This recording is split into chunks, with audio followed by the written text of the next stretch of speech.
Hi guys! Time check, 1:58 PM. At ayan, si baby chick number 7. Ngayon, dalawa naman ang mapipisa. At eto, mabibidyohan natin. At ayan naman si baby chick number 8. At mukhang iba ang kulay niya, kulay itim ata. Kaya nakaabang na naman ang mga marites. Titignan kung sino ang kamuka. At heto na naman ang chihuahua kong si Tien, napakaingay. Tahol na naman ang tahol.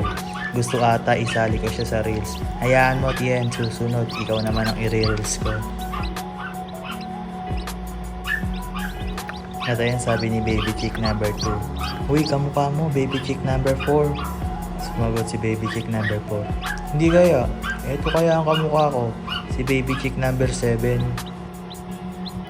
Itong dalawa naman ang nag-uusap. Sabi, oo nga, itim ang kulay niya. Ayan tuloy. Ayaw na